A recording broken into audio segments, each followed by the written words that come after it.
again, we're the Berlins, and we wanted to show you guys the third and final episode of our fireplace build.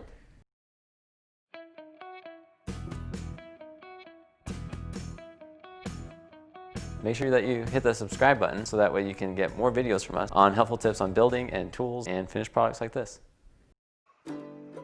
The first thing to do is just get all the different pieces ripped to the right width and cut to the right length.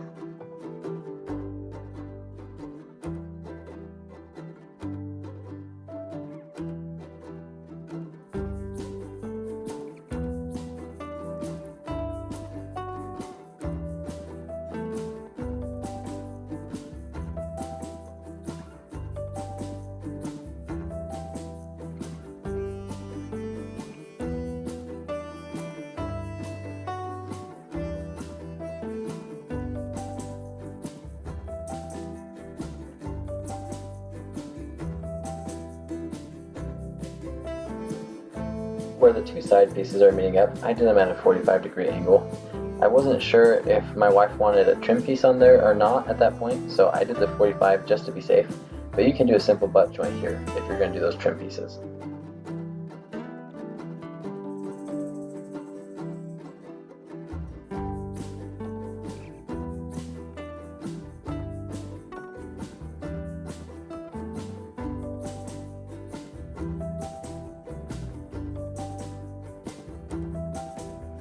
Here I'm cutting 4 little triangles so that I can use them to wrap the side pieces around them in place. And this is doing the layout for where those little triangles go.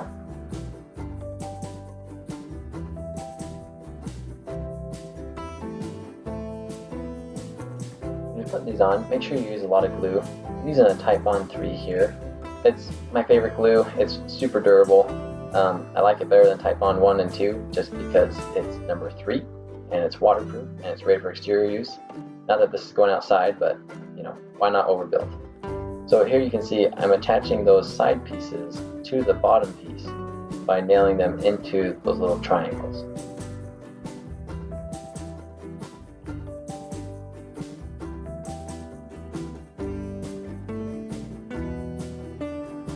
When you're nailing these on, be aware that nails can shoot sideways from your gun.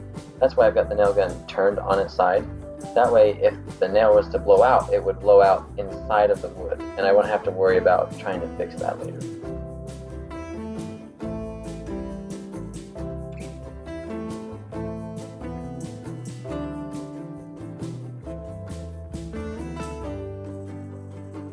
These are vertical support pieces that I put in. I did 2 in the middle, I did them just a third in, and then 2 on the edges of the mantle.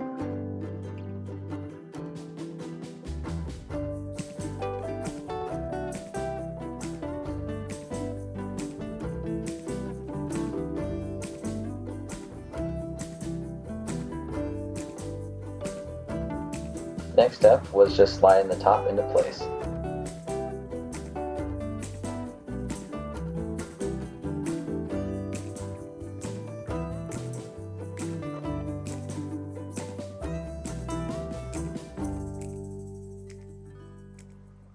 The next thing to do was to plane down the material for the trim pieces. I planed it down to a 1/4 inch thick, and that worked out really well because it gave me a reveal on the front lip, which made it so that if my front face was just slightly off, it was really hard to tell. I found it's a lot easier to measure these by putting them in place and then making a mark. It's a lot more accurate than trying to do it with a tape measure. And I would just walk the blade in to that mark, and then I could go back and forth and take off, sometimes like a 64th at a time, just until it would fit really snug.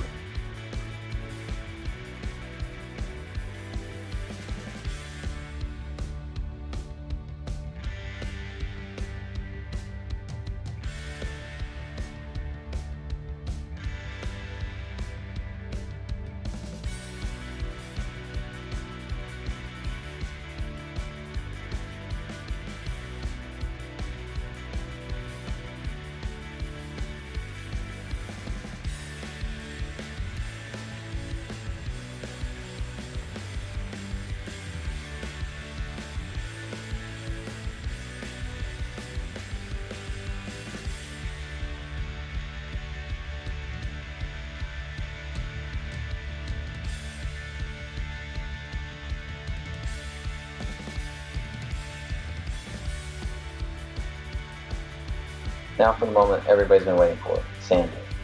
This is an important step because it really helps clean up the overall look of your project. A lot of times what I'll do is I'll run a pencil line all across, and what I'll do is I'll keep sanding until that pencil mark is gone, and it helps me do a consistent sand across the face.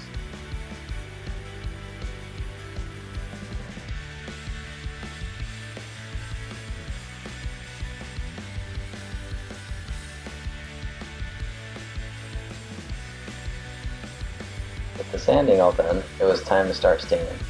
I like to get the stain on there, just be very liberal with it, put a lot on, and then just wipe away the extra once you're done.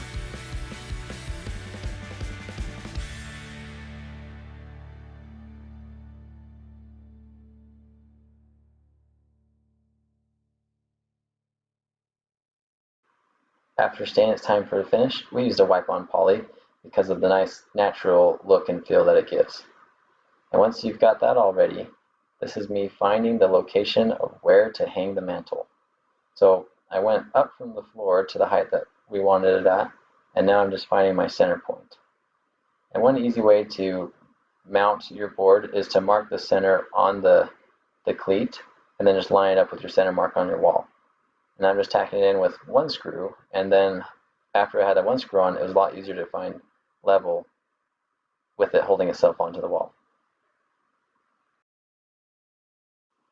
Now here's the big moment, putting the mantle on. I cut the cleat a little short of the overall width that would fit into the box, and that made it so that I had some room where I could just double check my measurements and get it totally centered. And I'm just nailing that mantle onto that cleat.